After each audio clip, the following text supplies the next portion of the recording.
I don't know about you guys, but I thought the Iridori festival was adorable. We had the Arataki gang in cosplay, Miko and Kokomi being nerdy pen pals, Xingqiu experiencing his first Comic-Con. It's so cute!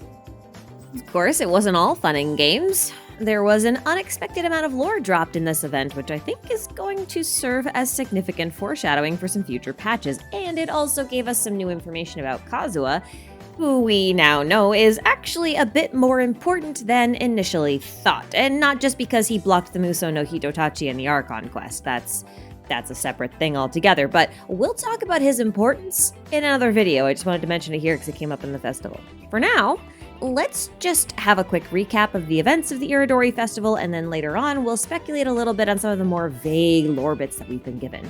Alrighty then, let's dive on in. Okay, so the main plot of the Irodori Festival actually has two stories being told in parallel. The first one is about the legend of the Five Kasen, and the second one is about the fall of the Kayodahara clan.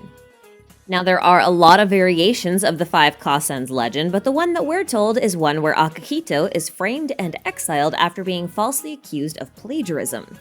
After the accusation, Sumizome noticed that the suspect poem lacked Akihito's signature red seal, so she dipped the poem in water to prove it was fake, because, poems would have been written with higher quality ink that wouldn't have bled when they were wet.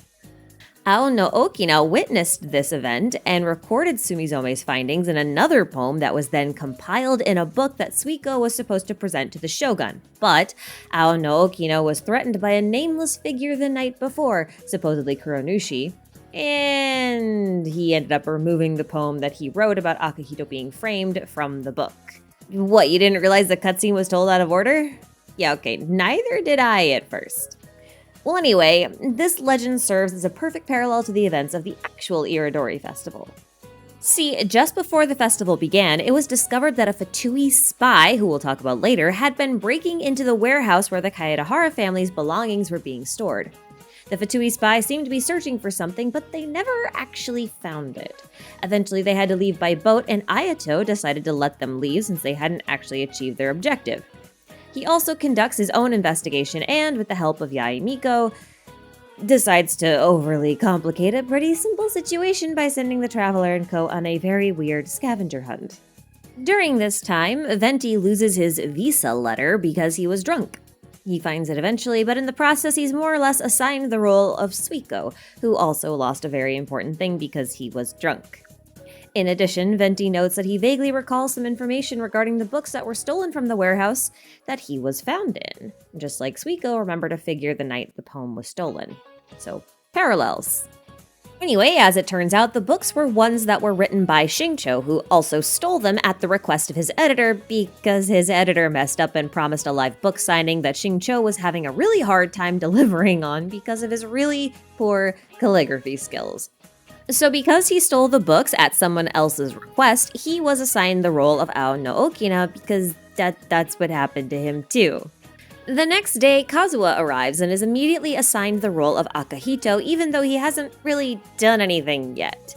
But he does offer to create a wooden seal, which would help solve Xingqiu's signature problem, and Akihito was known for his signature red seal, so that makes sense. Akihito was also falsely accused, and so was Kazuha and his family, so I guess that also checks out, but also spoilers, we'll talk about that in a little bit. With one more problem solved, Ayaka shows up with Venti. She has found one of the poem papers while preparing for Ikebana lessons, and Venti recognized it, so thought it would be a great idea to, share it with the rest of the class, so to speak. But Ayaka's paper is missing lines, unlike everyone else's, so they decide to dip it into water to see if any new lines will appear due to magic disappearing ink that only shows when wet. And of course, the lines appear! Ayaka is therefore assigned the role of Sumizome, since Sumizome was not only skilled in flower arranging, Ikebana, but was also one who dipped poems into water to prove Akihito's innocence. And all of these events remind Kazuha of his family's history of having been a member of the infamous Raiden Gokaden, a group of the 5 most prestigious swordsmithing schools in all of Inazuma. But of those 5 schools, only one of them, the Amenoma, remains today. The rest of them were lost or destroyed over a very short period of time, about 80 to 120 years ago. Many of the time suspected foul play, but it was later written off as kind of a really unfortunate coincidence. But Kazuha is now starting to wonder if it might have actually been foul play because of something that he remembered about his great-grandfather. Kazuha decides to go investigate by himself for a little bit and remembers that his family was part of the original Isshin school, which was one of the 5 Raiden Gokaden schools. During the time of his great-grandfather, his clan was actually tasked with the forging of a very, very special blade, but they failed to actually forge it repeatedly, many times. So fearing punishment, the swordsmiths that were in charge of this fled, and a group including Kazuha's great-grandfather, Kaedahara Yoshinori, and the Yashiro commissioner of the time pursued them. But to find out more details, Kazuha and co. decide to rummage through his family's former estate, and eventually they find a stack of papers in the bottom of a bonsai pot. After dipping those papers in water, again, a letter documenting the events that his great-grandfather witnessed appeared on the page. The fate of the swordsmiths is unknown, but the ones who pursued them were ambushed by none other than Scaramouche, who took everyone out except for Yoshinori. Instead of killing him, Scaramouche asks him if he knows a Niwa, and it just so happens that Niwa was the original surname of Yoshinori, as he had been adopted by the Kaedaharas after his father went missing. Scaramouche then instructs Yoshinori to tell her, presumably A, that his name is Kunikazushi, and then he leaves, because that's what Scaramouche does. He comes in, raises a little bit of havoc, says some really cryptic things, and then poofs, just vanishes. No explanation, no nothing. He refuses to elaborate, and it's infuriating. He's done it 3 times now. But if you were confused as to why Scaramouche is showing up here and what his possible motivations are, we'll talk about that in a minute. In the meantime, having learned the truth of what happened and the real reason behind his family and the Yashiro's commission decline all those years ago, Kazuha is satisfied. But I am not satisfied. I am not satisfied at all. How can Kazuha be satisfied with several big mysteries still unsolved? It's just unfathomable to me. So I think it's time we investigate a couple of these big mysteries because they bug me and I want to talk about them. Most people seem to think that the person who ransacked the Kaedahara estate recently was Scaramouche, but I'm not one of those people. While it's possible that it was Scaramouche, the more I think about it, the less it makes sense. In my opinion, trying to cover up the events of 120-ish years ago doesn't really fit with Scaramouche's characterization at all, at least so far. I just don't think that Scaramouche has any motive to find the tampered forging diagram or the letter left behind by Yoshinori. He has nothing to gain from it, and also nothing to lose. I won't get into too much detail here, as I've already made a video on Scaramouche's backstory that I will link below if you're interested, but here's a super quick TLDR for context, because we're going to need a little bit of context while I talk about my rationale for why I think he has no motive. Scaramouche was a prototype Shogun puppet created by A about 500 to 450 years ago, who was subsequently abandoned and then left to sleep for eternity. But he woke up, wandered around Inazuma alone for a while, and was later found by a man named Katsuragi, who became, I'm assuming, somewhat of a parental figure to Scaramouche. However, Katsuragi's boss, Nagamasa, who was a swordsmith and an inspector for the Tenryou Commission, did not like Scaramouche and wanted to get rid of him because of reasons that we're not really clear on. Katsuragi cared enough about Scaramouche to help him escape Nagamasa's judgment and ended up being executed as a result. From that point on, Scaramouche swore revenge on the bladesmiths of Inazuma and spent well over 300 years planning and executing his revenge. However, after the encounter with Kazuha's great-grandpappy, he appears to have lost interest in his revenge altogether, at least according to the Husk of Opulent Dreams artifact set. Anyway, because of this, I would argue that none of the 3 options that Ayato presents to the traveler at the end of the Iridori Festival main quest actually matter to Scaramouche, and that he actually has no motive for trying to hide the truth of his past, so none of these are really good reasons for the events that occurred. If you don't believe me, we can just look at them individually. So here's reason 1. Kaedahara Yoshinori knew that the family was framed. This doesn't work. Scaramouche doesn't care if anyone knows the family was framed or not. He was the one who told Yoshinori that he framed them, and again, his artifact set says he no longer thinks about this stuff anymore. His artifact set even states quite clearly that he has, quote, left yesterday in the dust and no longer thinks of it. So why bother digging up this old stuff? He has to have some other reason if it is him at all. And then there's reason 2, that Kaedahara Yoshinori knew that the culprit was named Kunikuzushi. I don't think this is a valid reason either. Scaramouche told Yoshinori his name and told him to tell the Shogun herself. Why would knowing his name even matter like 120 years later? Yoshinori is dead. Even if his name is picked up in a letter, what would anyone even do with it? It's not like it's broadcast around anywhere. What are they gonna do? Just gonna slap Kunikuzushi on a most wanted poster and hope someone just asks around like, hey, are you named Kunikuzushi? Yeah, man. Oh, I'm gonna turn you into the Tenryou Commission. Okay. But that's not gonna happen. Besides, generally speaking, he's been going by the Balladeer or Scaramouche, not even Kunikuzushi, so what does the name matter here? And then we have reason 3, that Kaedahara Yoshinori was spared by his opponent. Now, this reason is the only one that I personally think is even remotely plausible, and even then, only just. Scaramouche might see sparing someone as a sign of weakness and not want anyone else to know about that little bit. But at the same time, you can just argue a case that he let them live so that they could serve their purpose about carrying his message, which is not a sign of weakness at all. So I'm not sold on this one either. And as for the whole thing about Ayato catching sight of someone sneaking into the warehouse, well, listen, Scaramouche isn't sloppy. That's not his thing. He's clever and crafty and wouldn't be clumsy enough to be caught by normal guards sneaking into a warehouse, especially multiple nights in a row. That just seems incredibly out of character for him.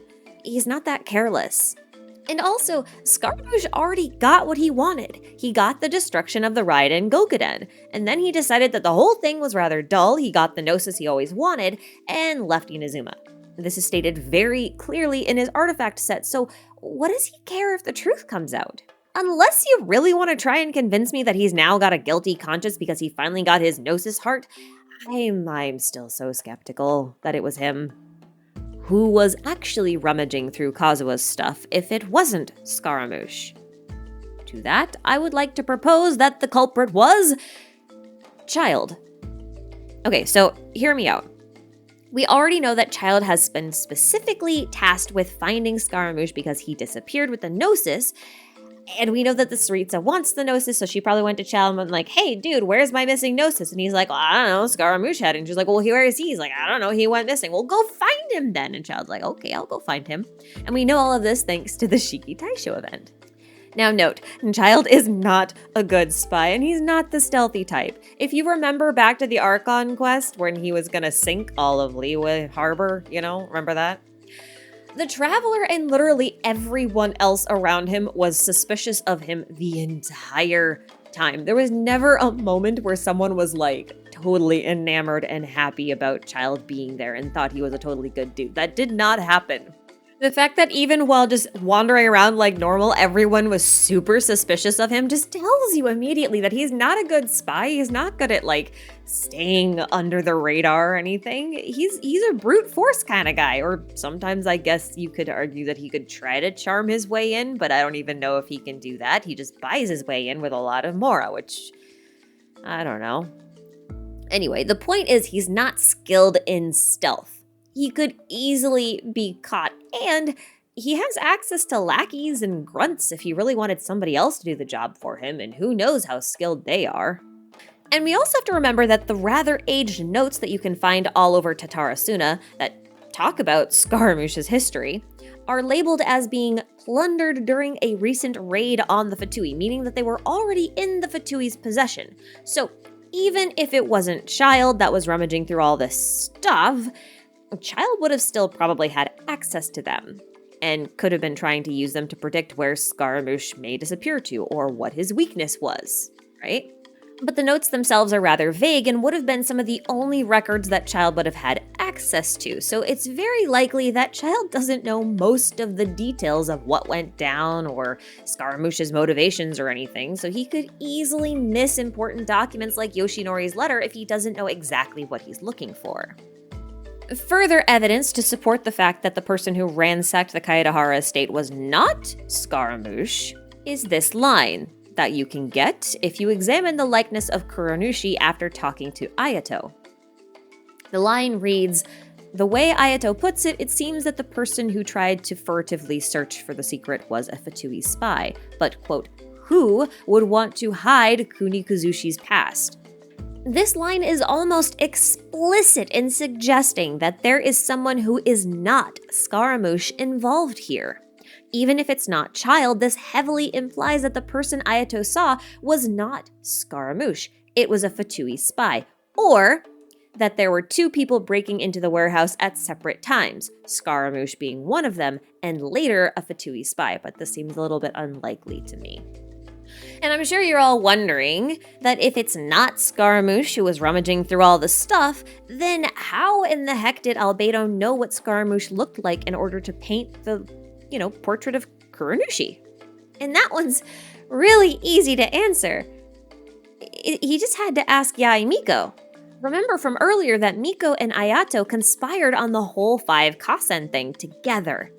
Miko knows Scaramouche really well, so it's likely that she caught wind of Ayato's attempts to spy on the Fatui spy, and then provided Ayato with some additional information as to the truth of who was behind the fall of the Kaedahara family, so Ayato could have some context for why a spy was rummaging through the Kaedahara estate, and probably what to look for. Albedo could have then been directed to Miko, courtesy of Ayato, in order to get a description that he could paint a portrait of. Easy peasy, yeah? And I want to point out that the whole point of the portrait of being Kuronushi was not that they could figure out who the Fatui spy was, because Ayato appears to think that the identity of the Fatui spy is less important than the identity of who it was that caused the downfall of the Raiden Gokaden, because he believes that Kazuha and the Traveler, by association, are going to have to face him at some point in the future, hence the foreshadowing that I talked about in the very, very beginning of this video.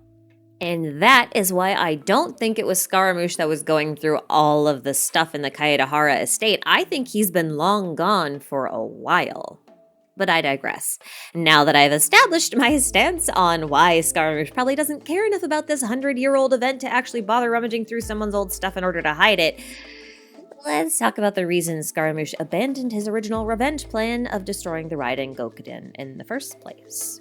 Let's talk about the mysterious Niwa.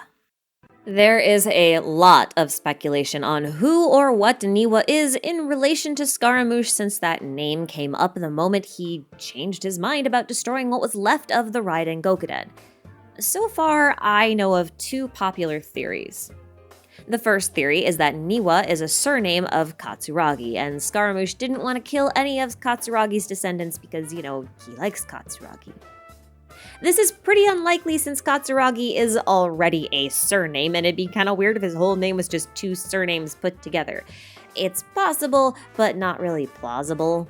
The second theory is that Scaramouche killed Yoshinori's father, who was a Niwa, and suddenly realized that he was acting like the very person he hated, i.e. Nagamasa, and therefore had a change of heart. I'm not really sold on this idea, but I guess it's as likely as anything else. But since these two popular theories are kinda weak and I'm not that convinced of them yet, I would like to propose a theory that borders on crack. That Niwa isn't referring to a person, but to a thing that's related to the Niwa family, namely the Isshin art. Now we know that Niwa Nagamitsu was one of 3 master swordsmiths of the Isshin art. Depending on how the timeline shakes out, Kazuha's great-grandfather's father was either Nagamitsu himself or a descendant of his that went missing, presumably killed by Scaramouche, but that's debatable and another topic for another time. But Makoto's sword was the Musou Isshin, the same sword A decided to house her consciousness in, and the one that performs the Musou no Hitotachi. It's considered a divine blade and is quite special. I don't know if the reference to Isshin here is related to the Isshin school, but I'm gonna roll with that assumption for now for crack theory purposes. Now, the word Isshin means one heart or wholeheartedly, which is interesting because Scaramouche's entire backstory revolves around his missing heart, which should technically be the Gnosis, which, in Chinese, is called the Heart of God.